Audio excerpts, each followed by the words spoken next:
네, 이번 시간에는 인장 등록 의무, 그리고 휴업과 폐업 등의 신고 의무, 그리고 공인중개사법의 중개계약 관련된 규정들 기초이론 정리해 보도록 하겠습니다. 먼저 인장 등록, 단원의 제목만 보셔도 뭘 해야 할 의무인가를 아실 수 있죠. 중개행위에 사용할 도장을 등록해야 될 의무가 공인중개사법 16조에 규정되어 있습니다. 특히나 공인중개사법 조문은요, 개별적인 조문의 문장의 주어가 어떻게 출발하는가부터 유의하면서 보셔야 됩니다. 거기에 의해서 해당 조문의 적용 대상이 결정되기 때문에 그렇죠. 일반적인 조문은 개업공인중개사는 어떻게 해야 된다, 이런 조문입니다. 가장 많은 조문이 그런데, 그러면 그 조문은 개업공인중개사에게만 적용이 될 것이고, 개업공인중개사라면 종별에 관계없이 적용되는 조문이겠죠. 근데 어떤 조문은 범위를 더 좁혀 들어갑니다. 예를 들어서 공인중개사법 13조 1항에 따르면 1항의 규정에 13조 3항에 따르면 1항의 규정에 불구하고 법인인 개업공인중개사는 분사무소 가질 수 있다는 얘기가 나와요. 그러면 그 조문은 법인인 개업공인중개사에게만 적용되겠죠. 인장 등록을 규정하고 있는 공인중개사법 16조는 16조 1항도 16조 2항도 문장의 주어가 모두 다 개업공인중개사 및 소속공인중개사는 이렇게 출발합니다. 그래서 인장 등록해야 할 대상은 개업공인중개사뿐만이 아니라 고용인 중에 공인중개사 자격이 있기 때문에 업무를 수행도 할 수 있는 고용인인 소속공인중개사까지 인장 등록 의무가 있는데, 이러한 인장 등록은 개업공인중개사든 소속공인중개사든 인장 등록해야 되는 시기에 대해서는 업무를 개시하기 전까지 해야 된다고 공인중개사법이 규정하고 있습니다. 업무를 개시하기 전까지 중개행위에 사용할 인장을 등록을 해야 되고, 인장 등록이 된 상태에서 업무 개시를 해야 할 뿐만 아니라 업무 개시를 했다면 거래계약서든 확인설명서든 중개 업무와 관련해 작성된 문서에 날인을 할 때는 그 등록한 인장을 사용해야 할 의무까지도 이 법이 16조 2항에 규정을 두었고요. 개업공인중개사 및 소속공인중개사가 등록한 인장을 분실하거나 훼손되거나 마모되는 등 여러 가지 이유로 인장을 바꾸게 되었다면 변경을 한 때에는 변경한 날로부터 7일 이내에 변경된 인장을 등록관청에 등록하도록 의무로 규정하고 있습니다. 인장을 등록해야 될 대상이 개업공인중개사와 소속공인중개사입니다만, 공인중개사법은 개업공인중개사가 인장 등록을 하는가, 소속공인중개사가 인장 등록을 하는가에 따라 인장 등록하는 방법을 달리 정하고 있는 것이 아니라 인장을 등록하는 자가 법인이냐 아니면 개인이냐에 따라서 인장 등록의 방법을 달리 규정을 두고 있다는 거죠. 그래서 법인인 개업공인중개사가 인장 등록하는 방법은 상업등기 규칙에 따라서 신고를 한 법인의 인장을 등록을 하는 겁니다. 그러므로 법인이 인장 등록하는 방법은 상업등기 규칙에 근거한 법인 인감증명서가 있겠죠. 그 법인 인감증명서를 등록관청에 제출하는 것으로 인장 등록 의무 실행을 가름하게 될 것이라는 거죠. 근데 앞서서 우리가 중개사무소 편에서 봤는데, 개인인 개업공인중개사와는 달리 법인인 개업공인중개사만은 분사무소라는 걸 가질 수 있다는 개념을 공부했었죠.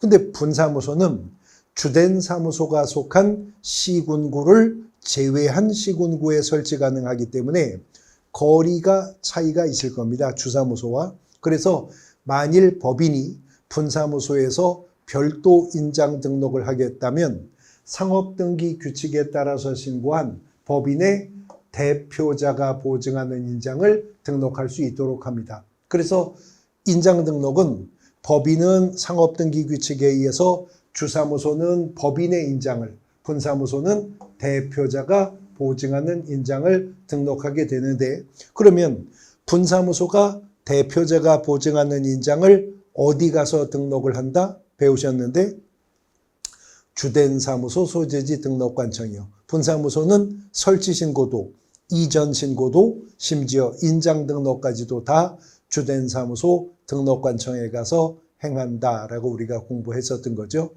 그 다음에 이제 개인으로서 인장 등록해야 될 대상은 구체적으로는 셋이죠. 공인중개사인 개업공인중개사와 부칙상의 개업공인중개사와 소속공인중개사입니다. 이 개인이 인장 등록하는 방법은 가족관계 등록부나 주민등록표에 기재된 성명, 그러니까 공식적인 법적 성명이 나타난 인장이어야 한다는 거죠. 그리고 그 인장은 가로나 세로의 길이가 7mm 이상 30mm 이내의 규격을 유지해야 된답니다. 그 인장을 등록을 하도록 하고 있습니다. 이런 인장 등록은 업무를 개시하기 전까지 해야 한다고 했죠.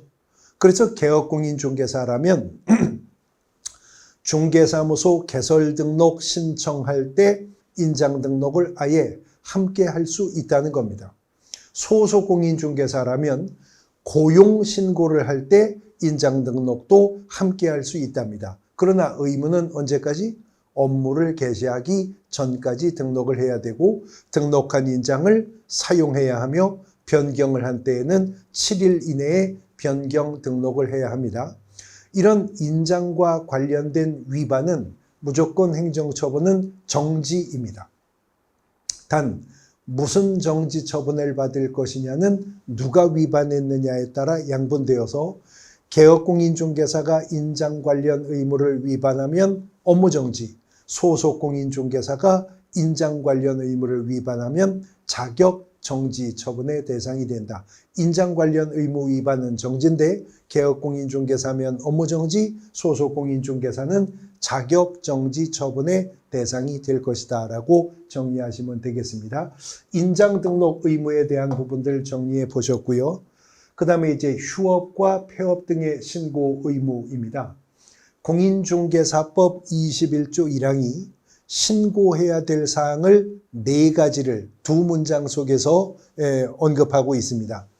개업공인중개사는 첫 번째 3개월을 초과하는 휴업을 신고해야 한다고 하네요.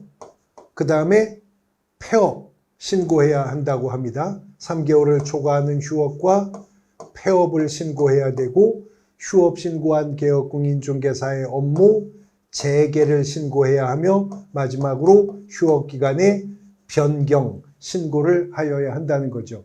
이 4가지 신고 의무를 공인중개사법 21조 1항이 두 문장 속에서 언급을 하고 있습니다. 그런데 그 두 문장 속에 같은 표현이 2번 반복되어서 나와요. 하고자 하는 때는, 하고자 하는 때도 라고 하는 표현이 2번 나옵니다. 다시 말해 휴업신고, 폐업신고, 재개신고, 변경신고는 어떻게 해야 된다는 거죠? 사전 신고해야 된다는 거, 미리 신고해야 된다는 것이 휴, 폐업 신고 등의 중요한 특징입니다. 우리가 이미 앞서 살펴본 여러 가지 신고 의무가 있었죠. 고용인의 고용신고, 고용하고 나서 업무 개시 전까지만 신고하면 됐었어요. 고용관계 종료신고, 고용관계가 종료된 날로부터 열흘 안에 10일 이내 고용관계 종료 신고하면 되는 것이었었죠. 중개사무소 이전 신고, 이전을 하고 나서 7일 이내에 이전 신고하면 되는 것이었습니다. 그런데 휴업 신고, 폐업 신고, 재개 신고, 변경 신고는 사전 신고해야 된다. 미리 신고해야 된다는 것이 특징입니다. 그렇다면 개업공인중개사가 일정 기간 휴업하고자 한다면 반드시 휴업 신고부터 먼저 해야 된다는 것이냐? 그건 아닌 것이 3개월을 초과하는 휴업, 3개월을 초과하는 휴업을 하고자 할 때 미리 신고해야 된다. 그랬으니까 한두 달 정도 기간을 예정한 휴업이라면 신고하지 않고 자유롭게 휴업할 수 있을 것인데 3개월을 초과하는 이라고 말했으니까 3개월 기간을 예정으로 한 휴업도 신고 안 해도 되겠죠. 휴업기간이 3달을 넘어설 경우에, 휴업기간이 3달을 초과할 경우에 미리 휴업신고를 하여야 한다는 것입니다. 휴업신고, 폐업신고, 재개신고, 변경신고, 공통점은 사전신고, 미리 신고해야 된다는 것이 공통점이죠. 그리고 공인중개사법 시행규칙 별지서식에는 공통신고서 서식이 있어서 그 서식 안에 무엇을 신고할 것인지 해당 부분을 체크하도록 되어 있습니다. 그런데 3월을 초과하는 휴업과 폐업을 신고하고자 할 때에는 신고서에다가 등록증 원본을 첨부하여 등록관청에 제출해야 한다는 거죠. 휴업 신고할 때, 폐업 신고할 때 등록관청에 등록증 반납할 의무가 발생한다는 겁니다. 원래 이 중개사무소 개설 등록증은요, 공인중개사 자격증 원본, 중개보수 실비를 계산하는 요율 및 한도액표, 보증 설정 증명 서류와 함께 개업공인중개사가 늘 중개사무소 안에 보기 쉬운 곳에 게시해야 될 게시 의무사항이거든요. 그런데 휴업 신고하거나 폐업 신고할 때에는 개업공인중개사가 등록관청에 그 등록증을 반납을 해야 할 의무가 있다는 겁니다. 폐업은요, 등록의 효력이 소멸되는 사건이죠. 그만두겠다는 거니까. 그러니까 개업공인중개사가 폐업 신고했는데 폐업 신고가 수리된 이후에 다시 적법하게 중개업을 하고자 한다면 뭐 해야죠? 재등록을 해야 됩니다. 등록을 다시 해야 됩니다. 이미 먼저 했었던 등록은 폐업 신고가 수리되면서 등록 효력이 소멸했기 때문에 그래요. 그러나 폐업과는 달리 휴업은 등록의 효력이 소멸한 게 아니죠. 휴업 신고를 했어도 개업공인중개사의 지위는 계속 인정되고 있는 거거든요. 그래서 휴업 신고를 한 개업공인중개사가 업무를 재개하고자 할 때에는 미리 재개 신고하면 됩니다. 폐업 신고한 자는 다시 등록을 신청해야 되지만 휴업 신고했었던 자는 재개 신고를 해야 되는데 재개 신고를 받은 등록관청은 등록증을 즉시 반환하도록 공인중개사법이 규정하고 있습니다. 이건 몇 해 전 시험 문제 지문에 휴업 신고하였던 개업공인중개사가 등록관청에 재개 신고하면 등록관청은 등록증을 즉시 재교부하여야 한다. 이렇게 해서 틀린 지문으로 출제가 된 적이 있었습니다.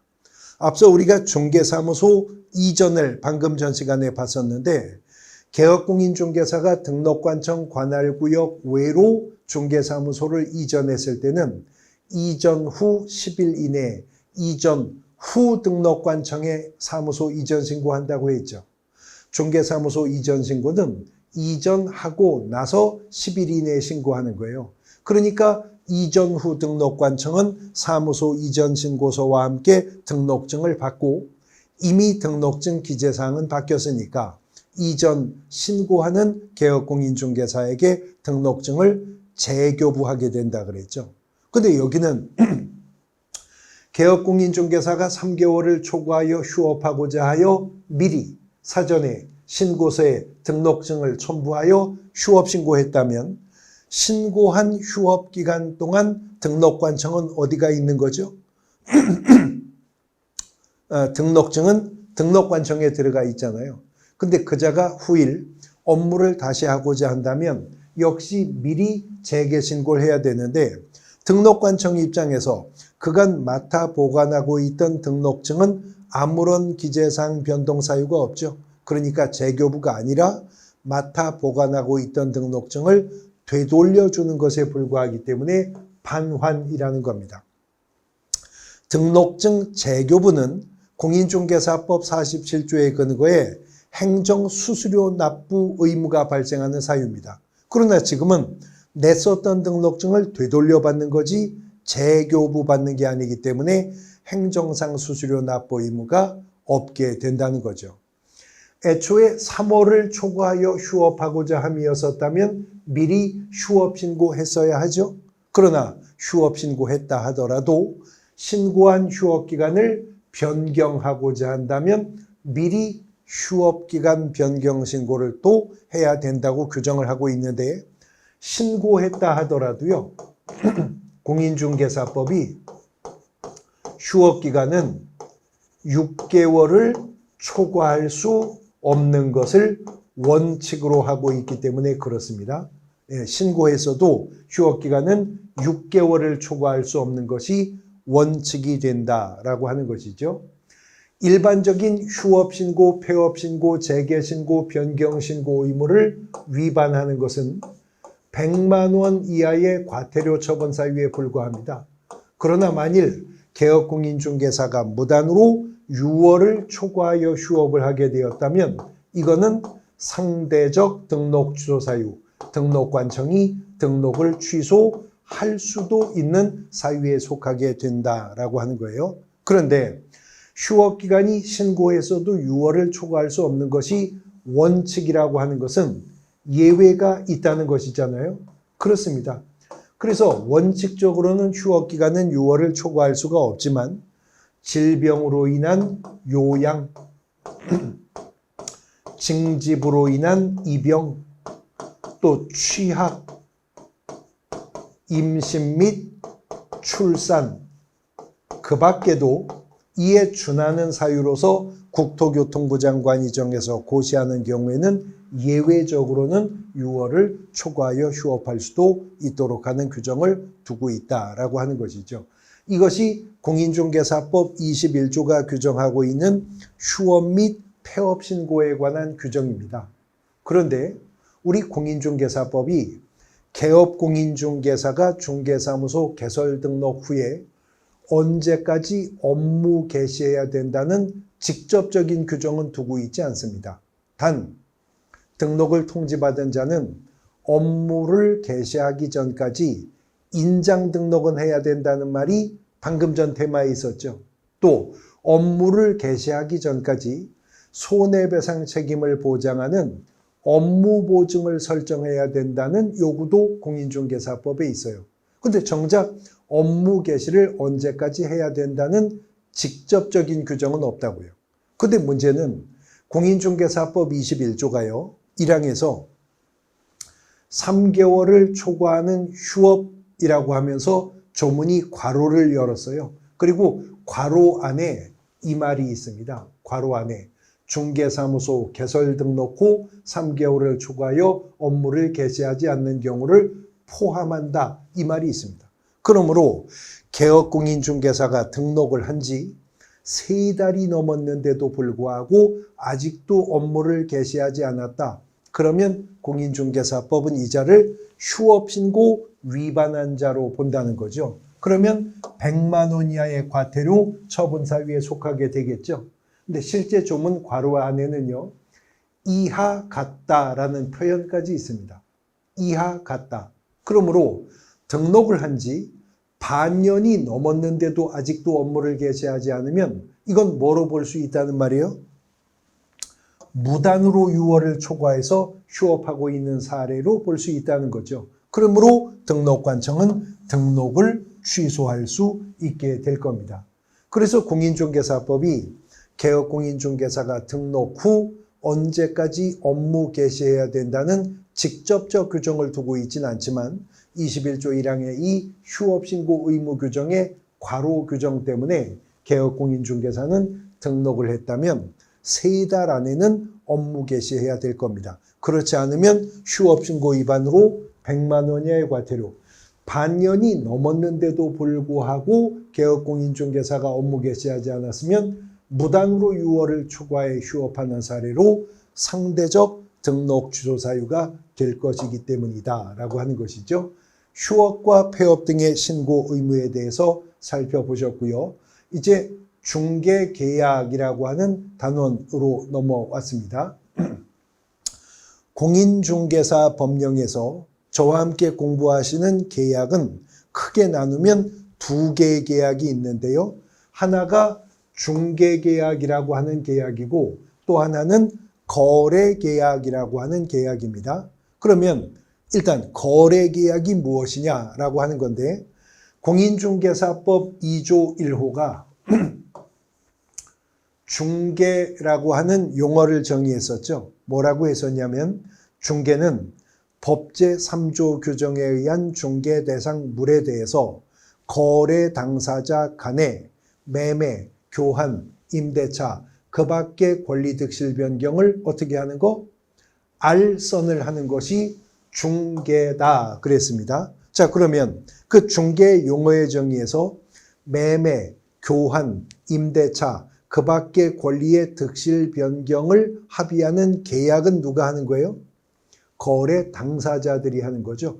거래 당사자 간의 매매, 교환, 임대차, 그 밖의 권리 득실 변경을 알선하는 것이 중개라고 했으니까요. 그래서 개업공인중개사의 중개로 양의뢰인들 간에 체결하는 토지매매계약, 주택임대차 계약, 상가교환계약 이런 계약들을 통칭하여 표현할 때 거래계약이라고 표현을 하는 것입니다. 그러므로 거래계약의 당사자인 거래 당사자는 개업공인중개사 입장에서 보면 양의뢰인들이지 개업공인중개사가 아니죠.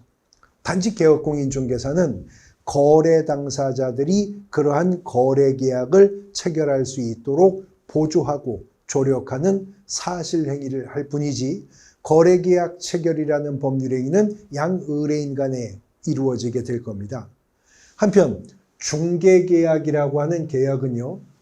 계약의 일방 당사자가 적법한 중개계약이라면 개업공인중개사, 즉 중개사무소 개설 등록을 한 자입니다. 그리고 공인중개사법이 2조에서 별도로 용어의 정의를 하고 있지는 않지만 개업공인중개사와 중개계약을 체결한 계약 체결의 타방 당사자를 일컬어 의뢰인이라고 부르는 겁니다. 그러므로 공인중개사법에서 의뢰인이라고 하는 것은 개업공인중개사와 중개계약을 체결한 계약 체결의 타방 당사자를 의뢰인이라고 부르게 된다는 거죠.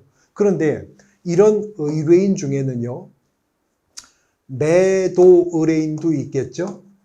한편 매수 의뢰인도 있을 겁니다. 또 임대 의뢰인도 있겠죠. 한편에서는 임차 의뢰인도 있을 겁니다. 예를 들어 개업공인중개사가 저당권 설정을 알선하고 있다면 그때는 저당권 설정 의뢰인이 있겠죠. 그리고 저당권자 의뢰인이 있을 거고요. 자, 그런데 이 줄에 서 있는 의뢰인들은 중개대상물을 기준으로 말하면 중개대상물에 대한 특정한 권리를 이전하고자 하는 의뢰인들이죠. 그래서 이런 의뢰인들을 이전 의뢰인이라고 통칭해서 부르고 매수 의뢰인, 임차 의뢰인, 무슨 권자 의뢰인 이런 의뢰인들은 중개대상물을 기준으로 말했을 때 중개대상물의 특정한 권리를 취득하고자 하는 의뢰인이죠. 그래서 이런 의뢰인들을 통칭하여 표현할 때에는 취득 의뢰인이라고 하는 표현을 쓰게 된다는 거죠. 다시 거꾸로 설명하면 이전 의뢰인이 매도 의뢰인이고 취득 의뢰인이 매수 의뢰인이었다면 그때 그 거래 계약의 내용은 매매 계약일 것이고 이전 의뢰인이 임대 의뢰인이고 취득 의뢰인이 임차 의뢰인이었다면 그 계약의 구체적인 내용은 임대차 계약일 것이고 이전 의뢰인이 무슨 권 설정 의뢰인이고 취득 의뢰인이 무슨 권자 의뢰인이라면 그 계약의 내용은 무슨 권 설정 계약, 지상권 설정 계약, 전세권 설정 계약, 저당권 설정 계약이 될 거죠. 이런 양의뢰인들 간에 체결되는 매매계약, 교환계약, 임대차 계약, 무슨 권 설정 계약, 무주권, 무슨 권 이전 계약 이런 계약들을 통칭하여서 공인중개사법이 거래계약이라고 부른다고요. 한편 중개계약은 그런 거래계약 체결을 의혹한 의뢰인과 어느 개업공인중개사 간에 체결되는 계약을 중개계약이라고 한다는 거죠. 그래서 중개계약의 내용은요. 개업 공인중개사의 중개 행위를 통해서 의뢰인이 특정한 거래 계약을 체결하게 되면 이 거래 계약의 체결이 조건의 성취로서 중개 완성을 가져오게 됩니다. 거래 계약이 체결되면 중개는 완성되는 거예요. 그러면 그 대가로 의뢰인이 개업 공인중개사에게 일정한 보수를 지불하기로 하는 합의, 그 약정을 일컬어 중개계약이라고 부르게 된다는 거죠. 그런데 이 중개계약의 유형을 구별할 때 구별 기준을 어디에 둘 것이냐에 따라 중개계약은 여러 가지 분류 기준이 있습니다. 한 건의 중개 완성에 몇 명의 개업공인중개사가 개입했느냐에 따라 중개계약을 구별한다면 단독중개와 공동중개로 구분해 볼 수 있고요. 중개 완성의 대가로 보수를 받게 될 건데 보수를 결정하는 방법에 따라 순가중개계약과 정가중개계약으로 구분하는 기준도 있는데 개업공인중개사가 중개의뢰인에게 중개대상물에 대한 중개 권한의 독점성을 얼마나 부여하고 있느냐, 이에 따라서 중개계약의 유형을 구별할 때는 일반 중개계약, 그 다음에 전속 중개계약, 그리고 독점 중개계약, 이렇게 중개계약의 유형을 독점성 부여 정도에 따라 3분해 볼 수가 있다는 거죠. 그런데 공인중개사법이 직접 규정하고 있는 중개계약은 공인중개사법 22조의 일반중개계약과 공인중개사법 23조의 전속중개계약만, 요 두 중개계약만 공인중개사 법령에 규정되어 있는 중개계약이라는 겁니다. 그래서 법령에 규정된 두 가지 중개계약을 우리가 공인중개사 법령편에서 학습하게 되는데, 먼저 일반 중개계약은 기초서의 내용 그대로 개념을 이해해 보면 중개 의뢰인이 불특정 다수의 개업공인중개사에게 경쟁적으로 중개 의뢰를 하고 그 중에 가장 먼저 중개를 완성한 개업공인중개사에게 중개보수를 지급하기로 하는 방식의 중개계약이 일반 중개계약이라고 한답니다. 일반 중개계약은 다른 말로 보통 중개계약이라는 표현을 쓰기도 합니다. 영어로는 오픈 리스팅이라는 표현을 쓰기도 하는데, 개업공인중개사를 통해서 거래를 하고자 하는 의뢰인이 어느 특정 개업공인중개사에게만 배타적인 중개 권한을 부여하는 게 아니라 다수의 개업공인중개사들에게 공개적으로 중개 의뢰를 한 상태에서 가장 먼저 거래 성사를 이끌어낸 개업공인중개사에게만 중개보수를 지급하는 방법, 이걸 일반 중개계약 또는 보통 중개계약이라고 한다는 거죠. 이런 일반 중개계약은 지금도 우리나라에서는 가장 보편화된, 일반화된 중개계약의 방식인데 아주 낙후된 중개 방식이기 때문에 이런 일반 중개계약은 계약의 당사자인 개업공인중개사와 의뢰인 모두에게 불리하다는 거죠. 먼저 의뢰인 입장에서는 일반 중개계약이 보편화되어 있는 중개시장에서는 신속한 거래를 위해서라면 한 명의 개업공인중개사라도 더 만나야 되죠. 그러니까 여러 개업공인중개사에게 같은 물건을 가지고 중개 의뢰 접수를 해야 되니까 불편합니다. 불편할 뿐만이 아니라 하나의 물건에 대해서 한 의뢰인이 여러 개업공인중개사와 부채꼴 형태로 중개계약을 체결하니까 필요 없이 법률 관계가 복잡해져요. 그런데 대부분 일반 중개계약은 구두상의 합의로 계약을 체결하기 때문에 입증의 곤란함으로 인해 분쟁이 발생할 가능성은 훨씬 높아지게 된다는 거죠. 그리고 입장을 바꾸어 개업공인중개사 입장에서는 일반 중개 의뢰를 받은 물건이라면 이 물건은 오직 나만 중개할 수 있다고 하는 배타적 중개 권한을 부여받은 것이 아니기 때문에 개업공인중개사가 적극적이고 책임 있는 중개 활동을 하기가 매우 어려운 조건에 놓이게 된다는 거죠. 그러므로 결국 당사자에게는 또 의뢰인에게는 거래가 지체되는 문제가 생기게 되고요. 그래서 이런 보편화되어 있는 일반 중개계약의 문제점을 극복해서 중개계약의 서면화, 유형화를 정착시키고 개업공인중개사가 보다 적극적이고 책임있는 중개활동을 할 수 있는 토대를 마련하고자 전속중개계약이라는 제도가 우리 공인중개사법이 2004년 7차 개정될 때 도입이 되게 되었다는 것이죠. 전속중개계약은요, 우리가 전속 모델, 전속 탤런트 이럴 때 쓰는 그 전속인데 개념을 보시면 전속중개계약이란 중개 의뢰인이 중개대상물의 중개를 의뢰하는 경우에 특정한 개업공인중개사를 정하여 그 개업공인중개사에 한정하여 당해 중개대상물을 중개하도록 하는 계약.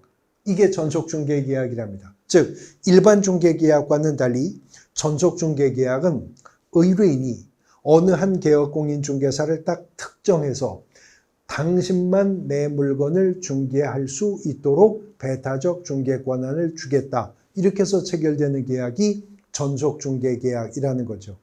그런데 전속중개계약도요, 하나의 중개계약이고요.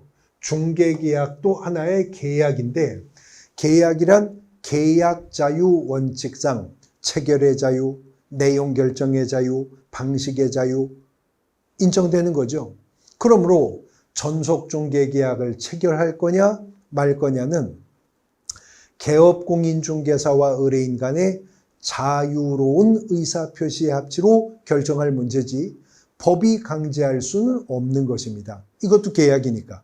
그러나 만일 개업공인중개사와 의뢰인이 자유로운 의사의 합치로 전속중개계약을 체결을 했다면 그때는 공인중개사법이 규정한 의무를 상대가 각각 부담을 해야 된다는 거죠.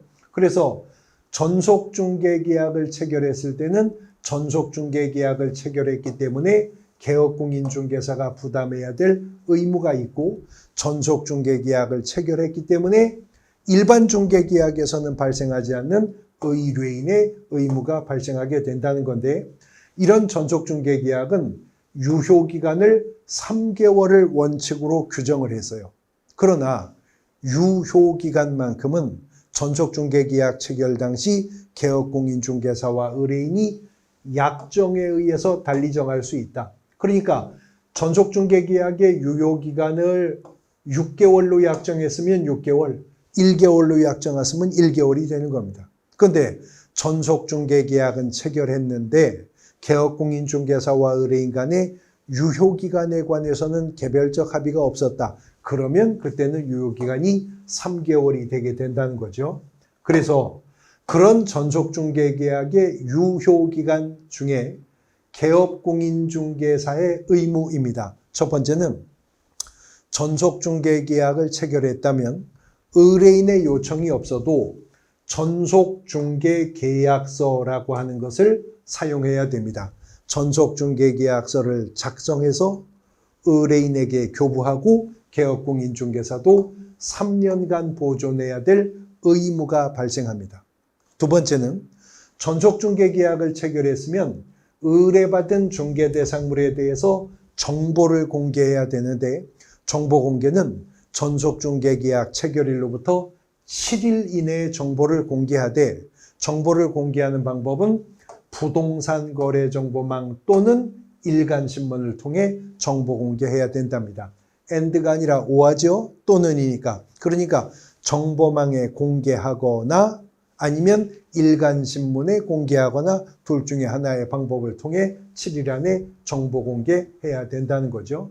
그리고 세 번째는 전속중개계약을 체결한 의뢰인에게 업무 처리 상황을 통보해 줘야 되는데 이것은 2주일에 1회 이상 문서의 방법을 통해 업무 처리 상황을 통보해야 됩니다. 지금 언급한 이런 저런 그런 의무는 공인중개사법이 중개사무소 개설 등록한 모든 개업공인중개사에게 일반적으로 요구하는 의무가 아니고 전속중개계약을 체결한 개업공인중개사가 추가적으로 부담해야 될 의무로 규정을 한 것들이거든요. 근데 만일 전속중개계약을 체결했다는 이유만으로 개업공인중개사에게 의무만 추가될 뿐이라면 아무리 많은 의뢰인들이 개업공인중개사에게 전속중개 의뢰하여도 이러한 청약에 승낙할 개업공인중개사 없겠죠. 그래서 균평을 맞추기 위해서 전속중개계약을 체결한 의뢰인에게도 일정한 의무를 부과하되 개업공인중개사의 의무도 세 가지니까 여기도 세 가지입니다. 여기도 세 가지인데요. 전속중개계약의 유효기간 중에 의뢰인이 전속중개계약을 체결했음에도 또 다른 개업공인중개사에게 그 물건을 의뢰했고 그 또 다른 개업공인중개사의 중개로 거래가 성사되면 의뢰인은 거래 성사를 이끌어준 또 다른 개업공인중개사에게 중개보수 주는 거 당연하죠. 이때 전속중개계약을 체결한 개업공인중개사에게는 중개보수에 해당하는 그 금액, 또 다른 개업공인중개사에게 지불한 중개보수액과 동일한 금액을 전속중개계약을 체결한 개업공인중개사에게는 위약금으로 지급해야 한다는 겁니다. 두 번째도 마찬가지인데요. 전속중개계약의 유효기간 중에 전속중개계약을 체결한 개업공인중개사가 의뢰인에게 소개해준 상대방이 있는데 전속중개계약 체결한 개업공인중개사가 소개해준 상대방을 소개한 개업공인중개사를 배제하고 직접 거래하면 형식적으로는 직접 거래를 하더라도 그 거래 상대방이 전속중개계약을 체결한 개업공인중개사가 소개해준 상대방이라면 개업공인중개사의 소개행위가 거래계약 체결에 결정적 기여를 한 거잖아요. 중개 완성과 다를 바 없다는 거죠. 그러니까 그때도 의뢰인은 전속중개계약 체결한 개업공인중개사에게 중개보수에 해당하는 금액을 그대로 위약금으로 지불해야 한다는 겁니다. 근데 세 번째는요.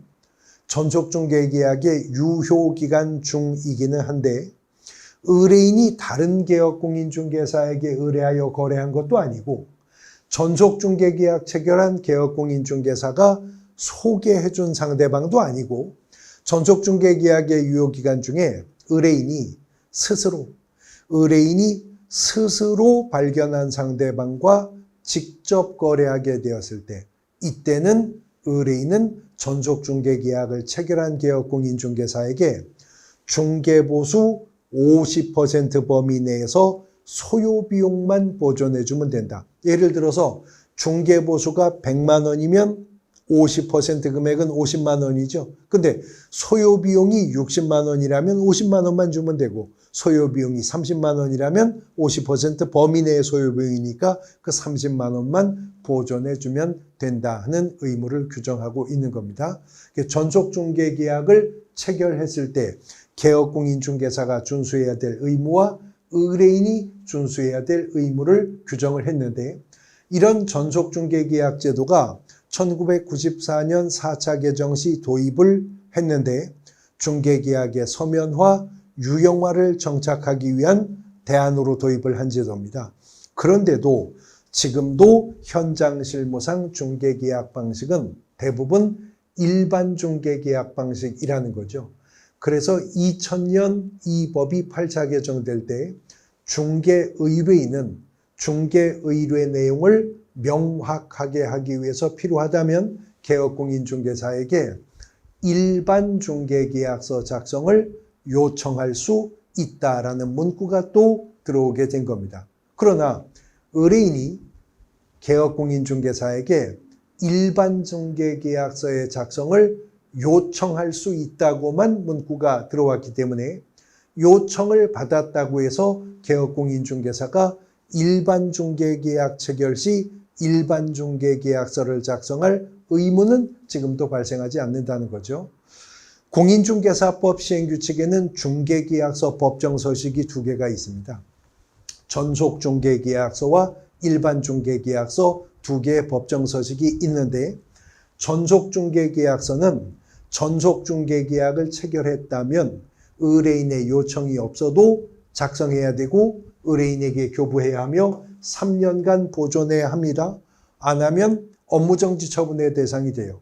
그러나 일반 중개계약서는 시행규칙별지서식에 비록 법정서식은 존재하지만 의뢰인의 요청이 있다 하더라도 작성할 의무가 발생하는 서식은 아니다라는 점에서 두 중개계약서의 법정서식의 법적 성격은 또 판이하게 달라지는 점이 있다라고 하는 겁니다.